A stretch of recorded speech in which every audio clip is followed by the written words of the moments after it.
ये एक बदले की कहानी है, तो इसे जरूर देखना। ये तुम्हें बहुत पसंद आएगी। इसकी स्टोरी और एक्शन बहुत धांसू है। कहानी की शुरुआत में हमें मौत का जंगल दिखाया जाता है, जहां हम देखते हैं कि एक आदमी अपनी तलवार से एक दूसरे आदमी की आंख को फोड़ देता है। तभी दूसरा आदमी हंसते हुए कहता है कि जरा देखो तो, एम्पायर का सबसे ज्यादा ताकतवर स्वॉर्ड्समैन ग्लेन की नौसिखिया स्किल्स के आगे हार रहा है। ये बंदा कहता है, क्यों? आखिर तुम ऐसा क्यों कर रहे हो? हम तो एक दूसरे के साथ ही थे ना। लेकिन ये बंदा कहता है, मैं देखकर हैरान हूँ कि तुम 4 लोगों ने इस मिशन को पूरा कर लिया।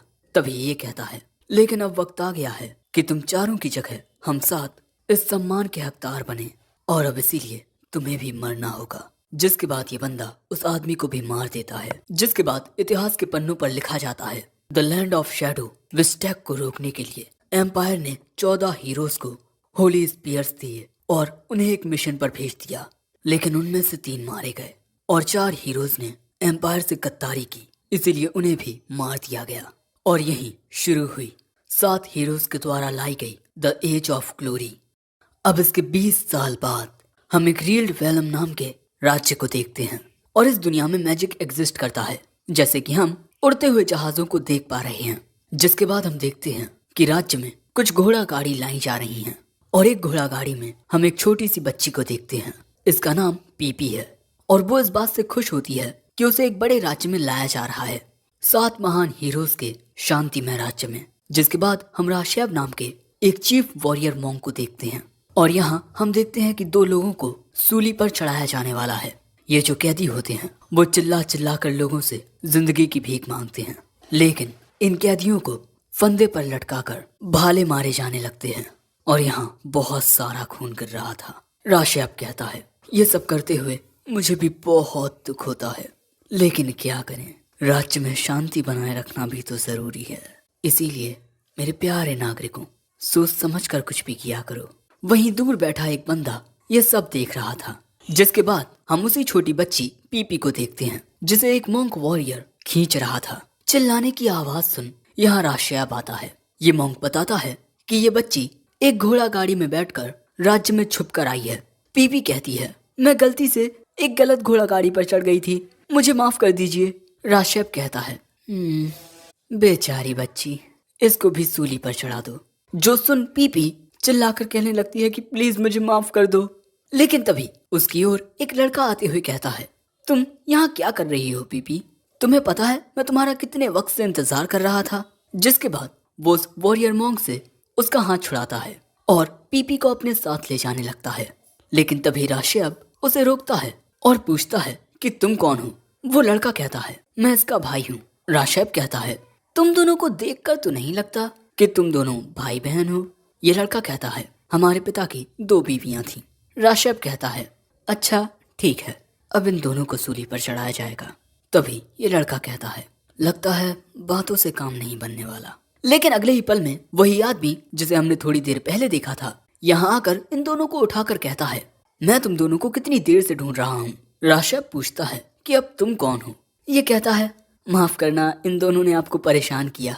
और तभी चुपके से यह आदमी राशियाब को कुछ पैसे दे देता है। राशियाब उन सिक्कों को देख मुस्कुराता है और कहता है, इन दोनों से गलती हुई, लेकिन क्योंकि ये बच्चे हैं मैं इनकी गलतियां नजरअंदाज कर देता हूँ। और अब शाम के वक्त वो आदमी इन दोनों को एक जगह लाता है। यहाँ पीपी इन दोनों को उसकी जान बचाने के लिए शुक्रिया कहती है। लेकिन तभी वो लड़का पीपी को मार कर कहता है, मैं उस घोड़ा गाड़ी में तुम्हारे पीछे ही छुपा हुआ था, लेकिन तुम्हारी वजह से मुझे भी उनके सामने आना पड़ा। लेकिन तभी ये कहती है, वो सब तो ठीक है, लेकिन तुमने मुझे पीपी इस अजीब नाम से क्यों बुलाया? ओह, तो इसका असली नाम पीपी नहीं है। लेकिन तभी ये आदमी कहता है, सुनो बच्चों, तुम दोनों इस जगह से बेकार के प्लान्स बनाकर नहीं निकल पाओगे, और तुम दोनों को उस आदमी से बचाने के लिए मैंने काफी पैसे खर्च किए हैं, इसीलिए अब तुम दोनों फिर से पकड़े मत जाना, समझे ना लिटिल हीरो? वो कहता है कि क्या लिटिल हीरो? ये आदमी कहता है, जो बच्चे 7 हीरोज की तरह हरकतें करते हैं हम उन्हें लिटिल हीरोज बुलाते हैं। और इसके बाद वो ये कहकर जाने लगता है कि अपना ख्याल रखना, क्योंकि इस इलाके में एक स्मगलर है। ये बात सुन ये लड़का उसे रोकता है। तभी पीपी भी कहती है, आप हमें उनके बारे में और बताइए ना। वो आदमी कहता है, उनके बारे में जानना ही तुम दोनों की जान खतरे में डाल सकता है। लेकिन तभी पीपी उसके साथ जो हुआ वो सब याद करते हुए कहती है, अब इस दुनिया में मेरे लिए कुछ नहीं बचा है। लेकिन तभी ये लड़का कुछ सुनता है और कहता है, हमारी ओर 13 लोग आ रहे हैं। और तभी ये लड़का पीपी को उठाकर उसे पानी में फेंक देता है और फिर इस आदमी से कहता है, तुम्हारे पास अपना हथियार तो है ना। और अगले ही पल में हम देखते हैं कि इन दोनों को वॉरियर मॉन्क्स घेर लेते हैं। वो आदमी कहता है, तुम्हारे कान तो बहुत तेज हैं बच्चे। और फिर इनमें से एक मॉन्क कहता है, भले ही चीफ वॉरियर मॉन्क राशेब ने तुम्हें जाने दिया क्योंकि उन्हें भरोसा हो गया कि तुम लोग बुरे नहीं हो, लेकिन हमें अब तक भरोसा नहीं हुआ। हमें पता चलता है कि लोगों की नजरों में तो जो वॉरियर मॉन्क्स होते हैं वो राज्य में आने और जाने वाली हर एक चीज पर नजर रखते हैं और सिर्फ उन लोगों को ही राज्य के अंदर आने देते हैं जो अच्छे लोग होते हैं। लेकिन असल में आप कितना पैसा मोनेस्ट्री को देते हो वही आपकी अच्छी नीयत को दिखाता है। जिसके बाद ये मॉन्क फिर से कहता है, तुमने राशेब को काफी पैसे दिए, हो सकता है कि अभी भी तुम्हारे पास काफी पैसे हों। इन्हें खत्म कर दो और इनकी हर एक चीज छीन लो। और तभी एक मॉन्क इस लड़के पर हमला करने आता है, लेकिन तभी ये लड़का अपनी तलवार निकाल के उस मॉन्क को बीच में से काट देता है। जो देख इस आदमी के भी होश उड़ चुके थे। वो सोचता है कि कहीं ये लड़का, नहीं ऐसा नहीं हो सकता, क्योंकि उस वक्त जब मैं इसके पीछे आया तब इसे पता चल जाता कि मैं आ रहा हूँ। तभी कुछ और मॉन्क इस लड़के पर हमला करने आते हैं। ये लड़का बहुत तेजी से उनकी ओर जाकर उन तीनों को ही एक ही हमले में मार देता है और फिर वो वहां मौजूद हर एक मॉन्क को खत्म करने लगता है। जिसके बाद ये दोनों उन सभी मॉन्क्स की लाशों को पानी में बहा देते हैं। लेकिन तभी यह आदमी कहता है, क्या तुम मेरी मदद कर सकते हो? क्या तुम मेरे साथ आओगे? अब इससे पहले कि ये लड़का कुछ जवाब देता तभी पीपी पानी में से बाहर निकलती है, ये कहते हुए, तुमने मुझे पानी में क्यों फेंका? हाँ, मैं बहते हुए कितनी दूर चली गई थी। वो कहता है, ओह तो तुम जिंदा हो, मेरे साथ चलो पीपी। इस आदमी की मेरे साथ एक डील हुई है। जिसके बाद हमें पता चलता है कि इस आदमी का नाम वीड है, इस लड़के का नाम कैंजल। कैंजल कहता है, अब चलो जल्दी वरना हम तुम्हें यहीं छोड़ देंगे। पीपी उसे अपना नाम बताने का मौका ही नहीं मिलता। जिसके बाद दोस्तों हमें इस राज्य की अंडर वाटर सिटी दिखाई जाती है। यहाँ पानी के बहुत सारे रास्ते थे और एक नाव में बैठकर ये लोग कहीं जा रहे थे। दोस्तों ये अंडरग्राउंड सिटी र्यून्स ऑफ विस्टैक है और अब इसे वैग्रेंट्स का घर कहा जाता है। जिसके बाद ये लोग अंडरग्राउंड होटल में पहुंचते हैं। देखकर ही पता चलता है कि ये जगह अच्छी नहीं है। लड़कियां इस तरह के कपड़े पहनकर यहाँ काम करती हैं। कैंजल भी शराब पी रहा था। तभी एक लड़की पीपी के पास आती है। वहीं ऊपर से एक लड़की जो यहाँ वीड के साथ थी वो कहती है, तुम्हारे ये साथी तो बड़े प्यारे हैं। और वीड यहाँ इस औरत से कुछ बात करने आया है। ये औरत कहती है, क्या तुम्हें डिस्काउंट चाहिए? सिक्योरिटी दिन ब दिन टाइट होती जा रही है। वीड कहता है, गुस्सा मत करो वरना तुम्हें झुर्रियां आ जाएंगी।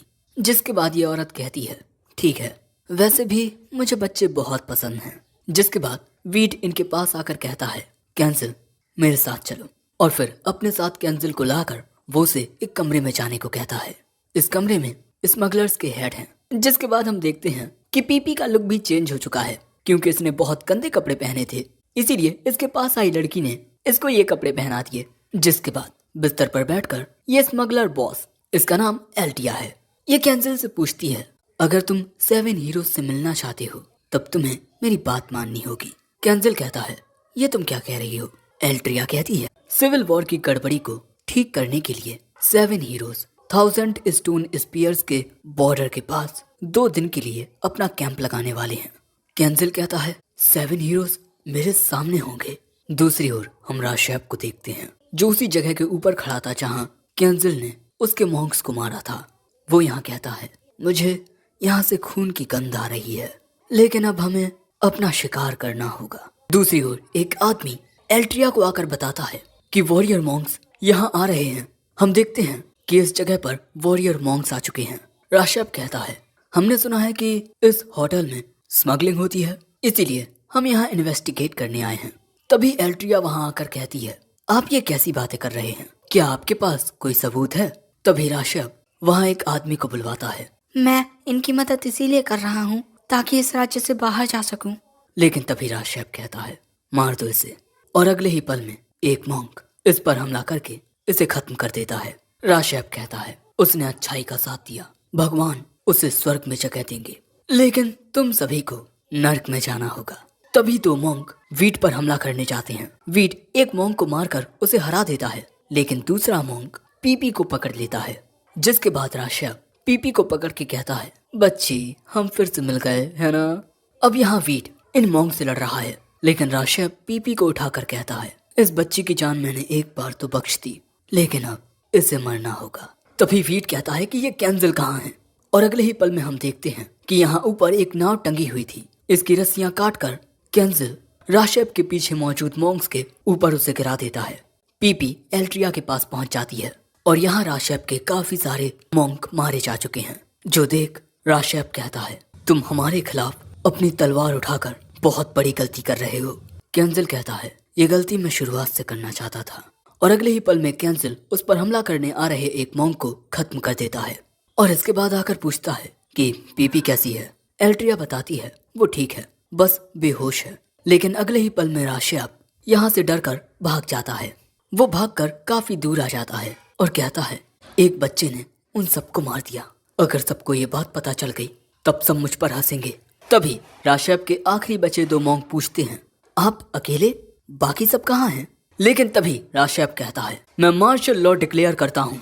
जिसके बाद पूरे राज्य में सायरन बजने लगता है। अब इन सब के बावजूद भी केंजिल यहाँ से जाने का फैसला कर चुका था, वरना वो 7 हीरोज से नहीं मिल पाएगा। एल्टिया कहती है, तुम्हें सुनाई दे रहा है ना, मार्शल लॉ डिक्लेयर हो चुका है, सिक्योरिटी और भी टाइट कर दी गई है। वो कहता है, मैं सब कुछ हैंडल कर लूंगा। केंजिल की ये बात सुन एल्टिया को उसमें कोई और ही शख्स नजर आता है, कोई ऐसा जिसे वो जानती थी।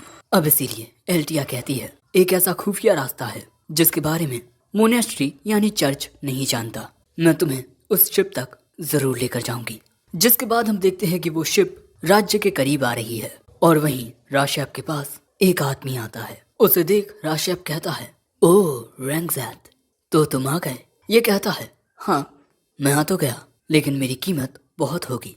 राशियाप कहता है, मैं उनकी मौत के बदले कोई भी कीमत चुकाने को तैयार हूँ। दूसरी ओर हम देखते हैं कि एक गटर जैसी जगह से एल्टिया इन सभी को लेकर जा रही थी। वीट कहता है, क्यों, तुम्हें दौड़ने में दिक्कत हो रही है? वो कहता है, हाँ ये जगह कितनी मैली है, साफ दिखाई भी नहीं दे रहा। एल्टिया कहती है, ये इस वजह से है क्योंकि इस रास्ते का इस्तेमाल सालों से नहीं हुआ और मुझे इस रास्ते का पता गलती से चल गया था। लेकिन तभी एल्टिया पर दो मॉन्स्टर टाइप क्रिएचर अटैक करते हैं। एल्टिया उन्हें खत्म कर देती है, लेकिन यहाँ और भी क्रिएचर होते हैं। केंजिल कहता है, तुम्हारी तलवारबाजी तो काफी अच्छी है। वहीं एल्टिया बताती है कि सामने से ऊपर जाने का रास्ता बंदरगाह के अंडरग्राउंड वेयरहाउस से कनेक्टेड है। जिसके बाद ये लोग आगे आते हैं, लेकिन तभी अचानक इनके सामने एक बहुत ही बड़ा मॉन्स्टर टाइप क्रिएचर आ जाता है। उसे देख एल्टिया घबरा कर कहती है, मैं कैसे भूल गई कि ये यहाँ है, 3 साल पहले इसी ने। तभी इन सभी को कुछ गिरते हुए पत्थरों से बचना पड़ता है। जिसके बाद केंजिल इस मॉन्स्टर के ऊपर चढ़ता हुआ उछलकर अपनी पूरी ताकत से इसके सिर पर वार करता है। जो देख एल्टिया कहती है, शायद से ये इसे हरा सकता है। लेकिन तभी वो मॉन्स्टर केंजिल को पकड़ के उसे पूरी ताकत से सामने की दीवार पर मार देता है और तभी अचानक हम देखते हैं कि सब कुछ लाल हो जाता है और शायद केंजिल यहाँ मारा जा चुका है। जो देख एल्टिया कहती है, हम इसे कभी नहीं हरा पाएंगे। और तभी वीट देखता है कि जिस शिप पर इन्हें जाना था वो अब यहाँ से जा रही है। वहीं लाल चांद की रोशनी केंजिल पर पड़ रही थी और तभी पीपी भी होश में आ जाती है। तभी ये मॉन्स्टर कहता है, इन लड़कियों को खाने में मजा आएगा। इस मॉन्स्टर को देख पीपी बहुत ज्यादा घबरा जाती है। तभी वीट कहता है, एल्टिया डरना बंद करो और हमें रास्ता दिखाओ, मैंने तुम्हें पैसे दिए हैं। वो कहती है, मार्शल लॉ की वजह से वो शिप यहाँ ज्यादा देर तक नहीं रुकी, हमारा प्लान फेल हो चुका है, केंजिल भी मारा जा चुका है और अब इस चीज के हाथों हम सब मरने वाले हैं। ये सुन पीपी रोते हुए कहती है, नहीं मैं नहीं मर सकती, मुझे अभी उनके हिस्से की भी जिंदगी जीनी है। लेकिन तभी ये मॉन्स्टर पीपी की ओर अपना हाथ बढ़ाता है, लेकिन तभी उसके सिर पर एक चक्री आकर लगती है। ये किया था वीट ने, ये वीट का वेपन है। वो कहता है, अगर तुम हार मानना चाहती हो तब वहीं बैठी रहो एल्टिया, लेकिन मैं यहाँ हार नहीं मानूंगा। जिसके बाद वो फिर से अपनी चक्री को फेंकता है और उस मॉन्स्टर के पैर में फंसाकर उसे खींचकर गिरा देता है। ये मॉन्स्टर गिरता है जिससे पूरी जमीन हिल जाती है, लेकिन कुछ ही देर में ये मॉन्स्टर फिर से खड़ा हो जाता है। सो इसके बाद वीट पीपी को लेकर इसके ऊपर चढ़ के फिर से इसके सिर पर अपनी चक्री से हमला करता है और क्योंकि इसी जगह पर केंजिल ने भी हमला किया था, जिस वजह से ये हिस्सा कमजोर होने के कारण थोड़ा चटक जाता है। लेकिन तभी वो मॉन्स्टर उस चक्री को पकड़ के वीट को अपनी ओर खींचता है, जिससे पीपी नीचे गिरने लगती है और इसके बाद वो वीट को घुमा घुमा के दीवार में दे मारता है, जिससे वीट के मुंह से खून निकल आता है। तभी एल्टिया पीपी को गिरने से बचा लेती है, लेकिन तभी वो मॉन्स्टर कहता है, अब आएगा इन दोनों को खाने में मजा। वीट यहाँ खुद को जरा भी नहीं हिला पा रहा, लेकिन तभी हम देखते हैं कि जिस जगह केंजिल पड़ा हुआ था वहां बहुत तेज रोशनी चमकने लगती है और जैसे ही ये मॉन्स्टर इन दोनों को खाने वाला था, उसके सिर पर अचानक ही केंजिल आ जाता है। ये दोनों देखते हैं कि केंजिल अभी भी जिंदा है और अगले ही पल में केंजिल इस मॉन्स्टर के नीचे आते हुए इसके मुंह पर एक स्लैश मारता है, काफी जोरदार स्लैश। और उसके इस स्लैश से हम देखते हैं कि वो मॉन्स्टर कट जाता है और उसका बहुत सारा खून निकलने लगता है। और यहीं केंजिल कहता है, आज कितनी प्यारी चांदनी रात है ना? जिसके बाद वो मॉन्स्टर वहीं गिरकर मारा जाता है। फिर केंजिल कहता है, अब हमें यहाँ से चलना चाहिए, वैसे भी हमें देर हो रही है। जिसके बाद हम देखते हैं कि वीट भी एल्टिया की मदद से खड़ा होने लगता है, लेकिन तभी अचानक केंजिल फिर से अपनी तलवार निकाल लेता है। अगले ही पल में इनकी ओर एक बेहद खतरनाक हमला होता है। उस हमले से इनके सामने सब कुछ तबाह हो जाता है। केंजिल उस हमले से बचकर देखता है कि जो हमला इन पर हुआ था, उस एक हमले से उतने बड़े मॉन्स्टर का पूरा शरीर खत्म हो चुका है, जो देख वीट के भी होश उड़ जाते हैं। तभी हम देखते हैं कि वहां पर राशैप रैंगज़ेट के साथ आ चुका था और यहाँ रैंगज़ेट के पास एक मैजिक स्वॉर्ड है। राशैप कहता है, अब तुम दोनों इस मैजिकल स्वॉर्ड के जरिए यहाँ मरने वाले हो। मैजिक स्वॉर्ड सुनकर ये सभी हैरान हो जाते हैं और यहीं एपिसोड 1 एंड होता है। एपिसोड 2 की शुरुआत में राशैप कहता है, तुम लोगों ने देखी इस मैजिक स्वॉर्ड की ताकत। और ये बात सुन ये सभी हैरान हो जाते हैं, लेकिन यहाँ पीपी को कोई आवाज सुनाई दे रही थी। वो आवाज केंजिल को भी तकलीफ दे रही थी। फिर राशैप कहता है, ये आदमी भी एक टाइम पर तुम्हारी तरह ही हुआ करता था, लेकिन चर्च की बेमिसाल ताकत देखने के बाद इसने सही रास्ता अपना लिया और अब ये मेरे लिए काम करता है। एल्टिया कहती है, ये भी एक स्मगलर हुआ करता था। वो इससे कहती है, तुम्हें शर्म नहीं आई अपने साथियों को धोखा देते हुए? रैंगज़ेट पल भर के लिए एल्टिया को घूरता है। राशैप कहता है, शर्म तो तुम लोगों को आनी चाहिए जो उस पैसे को चुराते हैं जिसे मोनेस्ट्री में जमा होना चाहिए था। रैंगज़ेट अब इन सबको मार दो। जैसे ही रैंगज़ेट अपनी तलवार उठाता है, उसकी तलवार में बंधी हुई एक फेरी बहुत जोर से चिल्लाने लगती है। ये आवाज सुन केंजिल कहता है, तुम सभी दूर हो जाओ। तभी रैंगज़ेट अपनी तलवार से एक स्लैश मारता है और हम देखते हैं कि उसका वो खतरनाक हमला इन लोगों की ओर आने लगता है। तभी केंजिल इनके सामने आकर इस हमले को रोकने लगता है और तभी एक धमाका होता है। हम देखते हैं कि केंजिल इस हमले को रोकने में कामयाब रहा है, लेकिन तभी केंजिल रोते हुए कहता है, उस तलवार का इस्तेमाल मत करो। राशैप कहता है, ओ तो ये लड़का इस मैजिक स्वॉर्ड की ताकत देखकर डर रहा है। तभी पीपी कहती है, वो डर नहीं रहा, केंजिल उस आवाज को सुन सकता है। लेकिन पीपी और केंजिल के अलावा कोई भी उस आवाज को सुन नहीं पा रहा। पीपी भी कहती है, वो दर्द के मारे रो रही है। उस तलवार में कैद वो फेरी दर्द के मारे चिल्ला रही है और वो हमला फेरी के चिल्लाने की ताकत से ही क्रिएट हुआ था। तभी राशैप कहता है, अब वक्त आ गया है तुम सबके मरने का। लेकिन तभी रैंगज़ेट अपनी तलवार रख के कहता है, मेरा काम यहाँ पूरा हुआ, ये लोग शिप में नहीं चढ़ पाए। साथ ही रैंगज़ेट ये भी सोच रहा था कि उस बच्चे ने मेरे हमले को रोक लिया, जो कि बहुत अजीब है। अब ये बात सुन राशैप कहता है, मैं तुम्हें और पैसे दूंगा, इसीलिए प्लीज इन पर एक और हमला करो। जो बात सुन रैंगज़ेट अपनी तलवार निकाल लेता है और फिर से इनकी ओर एक स्लैश करता है। केंजिल फिर से उस हमले को रोकने की कोशिश करता है, लेकिन इस बार वो ऐसा नहीं कर पाता और वो हमला केंजिल को बहुत दूर फेंक देता है। हम देख ही सकते हैं कि इस हमले की ताकत कितनी बेमिसाल है। रैंगज़ेट ने अपना काम कर दिया और राशैप को भी लगता है कि इस हमले में वो सब मारे जा चुके हैं, इसलिए वो रैंगज़ेट को शुक्रिया कहता है। यहाँ रैंगज़ेट को याद आता है कि एल्टिया कौन थी, इसीलिए वो कहता है, मैंने सोचा नहीं था कि मैं उसे यहाँ देखूंगा।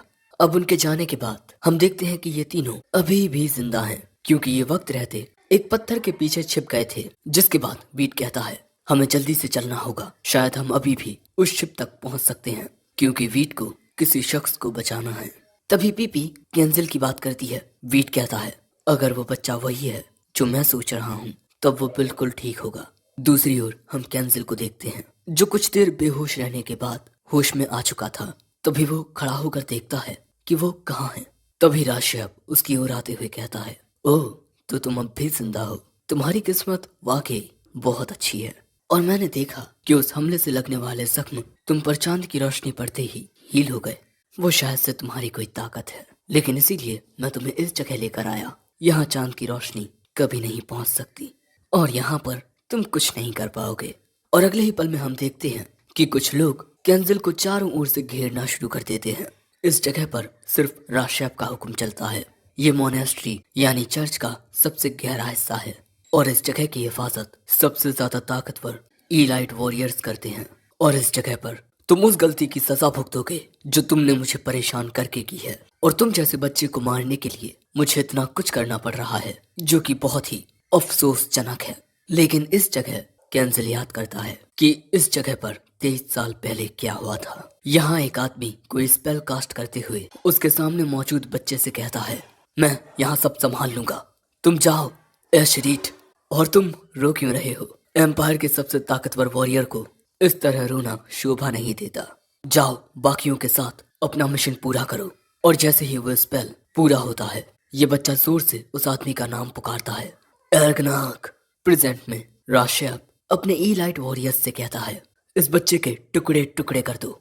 अगले ही पल में काफी सारे वॉरियर्स केंजिल की ओर कूदते हैं, लेकिन उनके हमले से बचकर केंजिल कूदता है और एक सोल्जर पर हमला करता है, लेकिन वो सोल्जर उसके हमले को रोक लेता है। केंजिल उससे दूर हो जाता है। ये वॉरियर्स कहते हैं, ये कोई मामूली बच्चा नहीं है, आप ये किसे लेकर आ गए? राशियप कहता है, मैं तो इसे तुम लोगों के एंटरटेनमेंट के लिए लाया हूँ। तुम जैसे महान वॉरियर्स किसी को भी कितनी आसानी से मार सकते हैं। अब इसके बाद ये सभी वॉरियर्स केंजिल की ओर एक साथ हमला करते हैं, लेकिन फिर से केंजिल उनके हमलों से इस तरह बचकर दूसरी ओर आकर कहता है, मेरे पास तुम लोगों से लड़ने का वक्त नहीं है। और वो राशियप के करीब आ जाता है। राशियप केंजिल से दूर भागते हुए कहता है, बच्चे, तुम्हें मुझसे नहीं बल्कि उन वॉरियर्स से लड़ना है और तुम में से कोई जल्दी से रोको। लेकिन केंजिल राशियप के ही पीछे जा रहा था और उसके पीछे वो वॉरियर्स आ रहे थे। लेकिन तभी राशियप दौड़ते हुए गिर पड़ता है और अगले ही पल में केंजिल उसके सामने आ चुका था। लेकिन तभी केंजिल के पीछे उस पर हमला करने वॉरियर्स आ चुके थे। लेकिन तभी केंजिल अपनी तलवार को जमीन में मारता है, जिससे यहाँ अलग ही ताकत निकलने लगती है और अगले ही पल में जमीन के अंदर से तलवार की तरह नुकीले क्रिस्टल्स निकलते हैं, जिनसे ये सभी ईलाइट वॉरियर्स मारे जाते हैं। दोस्तों, यहाँ एक जाल बिछा हुआ था जिसे केंजिल ने एक्टिवेट कर दिया था। राशियप पूछता है, इस जाल के बारे में तो मुझे भी कुछ पता नहीं था, लेकिन ये तुम कैसे जानते थे? केंजिल कहता है, मैं इस जगह पहले भी आ चुका हूँ। अब फिर से हमें 23 साल पहले का सीन दिखाया जाता है। हम फिर से इस आदमी और इस बच्चे को देखते हैं। ये आदमी कहता है, इस जगह को हथियाने के लिए यहाँ कई लड़ाइयाँ हो चुकी हैं और यहाँ बहुत सारे ट्रैप्स भी हैं। तुम्हें उन सभी चालों को याद करना होगा, एशरीट। अब प्रेजेंट में केंजिल कहता है, मैं ये भी जानता हूँ कि उस दरवाजे के पीछे क्या है। जिसके बाद वो राशियप को फेंक कर ये दरवाजा खोलता है और यहाँ मौजूद एक सीनियर मॉन्क कहता है, यहाँ क्या हो रहा है? ये हमारे चर्च की सबसे ज्यादा पवित्र जगह है। यहाँ सिर्फ हाई रैंक के प्रीस्ट को ही आने की इजाजत होती है। यहाँ तक कि यहाँ पर बिना इजाजत के 7 हीरोज भी नहीं आ सकते। लेकिन उसकी बात को अनदेखा करता हुआ केंजिल इस जगह की मेन चीज के पास आता है। तभी यह हायर प्रीस्ट कहता है, बच्चे, क्या तुम जानते हो ये जगह 7 हीरोज के एक साथ ही सेंट एर्गनाक की कब्र है। 23 साल पहले जब वो इस जगह पर 7 हीरोज के साथ आए थे विस्टेक के सबसे भयानक आक्रमण को रोकने के लिए, तब एर्गनाक ने यहाँ एक मैजिक सर्कल क्रिएट किया जिससे 1000 स्टोन स्पीयर्स बने। लेकिन यहाँ केंजिल कहता है, तुम सुन रहे हो ना एर्गनाक, तुमने जिसने इस मैजिक सर्कल को पूरा करने के लिए अपनी जान कुर्बान कर दी, अब उसे 7 हीरोज का सहायक बताया जा रहा है। तभी ये हाई प्रीस्ट पूछता है, ये बच्चा कौन है? राशियप कहता है, ये बच्चा बगावत करके 7 हीरोज से मिलने के लिए दूसरी ओर जाना चाहता था। तभी हम देखते हैं कि केंजिल इस पवित्र जगह का जो मेन सोर्स है उसके पास जाने लगता है। वहाँ एक शख्स का चेहरा नजर आ रहा है। उसे देख केंजिल कहता है, तुम्हें मैं याद हूं ना एर्गनाक? हाँ, अब मैं काफी बदल गया हूँ, लेकिन देखो मैं वापस आ गया। तभी हाई प्रीस्ट कहता है, सुनो बच्चे, 23 साल पहले मैंने अपनी आंखों से उन 7 हीरोज को इस युद्ध भूमि में देखा था। 7 महान हीरोज जब अपने 7 साथियों के साथ फॉरेस्ट ऑफ डेथ की ओर जा रहे थे एम्परर से मिले मिशन को पूरा करने के लिए। तभी 4 लोगों ने उनसे गद्दारी कर दी, लेकिन बाद में उन चारों को 7 हीरोज ने मार दिया, क्योंकि उन्होंने एम्पायर को धोखा देकर विस्टेक के साथ हाथ मिला लिया था। लेकिन विस्टेक के उस खतरनाक हमले के बाद उन 7 हीरोज ने इस राज्य को छोड़ दिया, लेकिन फिर भी उन्होंने अपनी जान खतरे में डालकर इस राज्य के चारों ओर इस मैजिक सर्कल से वो महान दीवार बनाई। अब हमें फिर से 23 साल पीछे लाया जाता है, जहां बाकी के हीरोज एगनाक से कहते हैं, तुम क्या कर रहे हो? सबसे पहले हमें एम्परर के द्वारा दिए गए मिशन को पूरा करना है। ये मामूली चीजें तो बाद में भी की जा सकती हैं, लेकिन यहाँ जो एशरीट होता है वो एगनाक के साथ जाने के लिए यहाँ तैयार हो जाता है। और तुम सभी हमारी चिंता मत करना, हम तुम सभी तक जल्दी पहुंच जाएंगे, क्योंकि हमने वादा किया था कि हम 14 इस मिशन को पूरा करेंगे। लेकिन अपनी कहानी को यहाँ आगे बढ़ाते हुए ये हाई प्रीस्ट कहता है, उस वक्त जिस तरह ये 1000 स्टोन स्पीयर्स अपीयर हुए थे मैंने अपनी आंखों से देखा था, और फिर इस राज्य की हिफाजत के लिए मैंने ये चर्च बनाया, एक बहुत ही पवित्र जगह। और मेरे इस काम से खुश होकर द हीरो लैंडग्रेव स्टैटम वॉलैक ने मुझे एम्पायर के बॉर्डर की निगरानी की जिम्मेदारी सौंपी। लेकिन ये बात सुन केंजिल वहीं बैठकर कहता है, लैंडग्रेव स्टैटम वॉलैक, ये बात सुन तुम्हें हंसी नहीं आ रही? रगनाक, 20 साल बाद यहाँ आने के बाद मैं ये सुन रहा हूँ कि स्कैटम वॉलैक एक लैंडग्रेव बन चुका है। हमारे सफर के दौरान भी वो हमेशा कितना खुश रहता कि किस तरह एम्परर ने उस जैसे एक बैंडिट को इतनी बड़ी जिम्मेदारी के लायक समझा। मुझे आज भी वो सब बहुत अच्छे से याद है। हमें मारते हुए भी वो कितना हंस रहा था। वो जरूर से सोच रहा होगा कि एम्परर से इनाम में उसे कितनी सारी चीजें मिलेंगी। उन सातों ने हमें कितनी आसानी से धोखा दे दिया और फिर खुद पूरी दुनिया के सामने हीरो बन गए। एगनाक, तुम अब तक इस एम्पायर की हिफाजत करते रहे, लेकिन अब मैं चाहता हूँ कि तुम मुझे जाने की इजाजत दो। तभी हाई प्रीस्ट कहता है, नहीं, तुम ऐसा नहीं कर सकते। और इसके बाद वो राशेब को पकड़ के कहता है, इस बच्चे को यहीं खत्म कर दो, वरना सब खत्म हो जाएगा। और तभी यह हाई प्रीस्ट अपनी कलाइयों के पास से केंजिल की ओर कुछ फेंकता है, लेकिन केंजिल उन नुकीली कीलों को अपनी तलवार से काटकर सामने की सील को तोड़ देता है। जो देख ये दोनों हैरान हो जाते हैं। सील के टूटते ही बहुत ज्यादा मैजिकल पावर रिलीज होने लगती है, और यहाँ हम देखते हैं कि एगनाक का शरीर था। दूसरी ओर जब तक ये सब बंदरगाह तक पहुंचते हैं, वो शिप यहाँ से बहुत दूर जा चुकी थी, और अगले ही पल में इन तीनों को जो मोंग थे वो घेर लेते हैं। अब वीट को लगता है कि सब खत्म हो चुका है, लेकिन तभी हम देखते हैं कि ये नुकीली चट्टानें टूटने लगती हैं, जिनसे सब कुछ टूटने फूटने लगता है। मोनेस्ट्री भी टूटने लगती है और बड़ी बड़ी चट्टानें नीचे गिरने लगती हैं। तभी हम देखते हैं कि राशेब उस हायर प्रीस्ट को पकड़ के उसे सामने कर देता है ताकि वो चट्टान के गिरने से मरे ना। और हम देखते हैं कि वो 1000 स्पीयर्स गायब होने लगते हैं। राज्य के आसपास मौजूद सभी नुकीली चट्टानें गायब हो जाती हैं। वीट देखता है कि द 1000 स्टोन स्पीयर्स गायब हो चुके हैं। अब इस सब से यहाँ पर जो मॉन्क्स थे वो यहाँ से भागना शुरू कर देते हैं, क्योंकि अब चर्च खत्म हो चुका है। इस राज्य में बंदिशों में बंधे हुए नागरिक भी यहाँ से भागना शुरू कर देते हैं। जरा देखो, हजारों की तादाद में लोग इस राज्य से बाहर निकल रहे हैं, क्योंकि अब ये राज्य पूरा खत्म हो चुका है और यहाँ के बेचारे नागरिक तानाशाही में रह रहे थे। चर्च के खत्म होने के बाद केंजिल यहाँ से बाहर निकलता है और बाहर आकर वो याद करता है कि एगनाक ने उससे यानी कि एशरीट से कहा था कि इस जगह को अच्छे से याद कर लो, इस जगह पर आकर तुम बाकी सबके पास पहुंच पाओगे। और जिसके बाद एगनाक इस जगह पर बैठकर कहता है कि ये मैजिक सर्कल मुझे हमेशा हमेशा के लिए यहाँ कैद कर देगा। माफ करना, मैं तुम्हारे साथ नहीं चल पाऊंगा एशरीट। तुम्हें अपने बाकी 12 साथियों के साथ इस मिशन को पूरा करना होगा। एशरीट कहता है, ये तुम क्या कह रहे हो? एगनाक कहता है, मैं तुम्हारे वापस आने का यहाँ इंतजार करूंगा। जिसके बाद एशरीट की आंखों के सामने ही एगनाक उस मैजिक सर्कल को एक्टिवेट कर देता है और हमेशा हमेशा के लिए वहीं कैद हो जाता है। अब प्रेजेंट में केंजिल कहता है, मुझे माफ करना है एगनाक, लेकिन मैं उन 7 हीरोज को खत्म कर दूंगा। क्योंकि दोस्तों केंजिल ही एम्पायर का सबसे महान और ताकतवर योद्धा एशरीट है। जिसके साथ कहानी की शुरुआत में ही उन 7 हीरोज ने गद्दारी करके इसे मार दिया था। और अब कैंसिल कहता है अलविदा एर्गनाक। दूसरी ओर यहाँ रैमसेट आता है। वो देखता है कि राशियप अभी भी जिंदा होता है। राशियप रैमसेट से मदद मांगता है, ये कहते हुए कि हाई प्रीस्ट मारा जा चुका है, अब चर्च पर मेरा अधिकार होगा, मेरा साथ देने से तुम्हें भी बहुत फायदे होंगे। लेकिन यहाँ पर राज्य के बहुत सारे नागरिक राशियप को मारने के लिए आ चुके थे, क्योंकि उसने इन पर बहुत अत्याचार किए थे। जो देख राशियप घबरा कर रैमसेट से कहता है, प्लीज मेरी मदद करो, मैं तुम्हें मुंह मांगी कीमत दूंगा। लेकिन वो कहता है अब मुझे यहाँ से चलना चाहिए। दूसरी ओर हम देखते हैं कि बचे हुए मॉन्क शिप पर चढ़कर यहाँ से भागने की कोशिश में हैं। लेकिन तभी वीड का हथियार आकर इन सभी को इस तरह गिरा देता है और इसके बाद वीड एल्टिया और पीपी के साथ इस शिप पर चला जाता है और इस छोटे से जहाज को लेकर उड़ जाता है। उसे लग रहा था कि वो अब भी उस बड़ी शिप तक पहुंच सकता है। एल्टिया कहती है अब स्मगलिंग बिजनेस यहीं पर खत्म होता है। ये लोग तेजी से उस बड़ी शिप की ओर बढ़ रहे हैं, लेकिन यहाँ पीपी को कैंसिल की चिंता हो रही है। लेकिन तभी इनकी शिप के पास एक ड्रैगन उड़ते हुए आता है। ये सभी ध्यान से देखते हैं कि उस ड्रैगन पर कैंसिल होता है।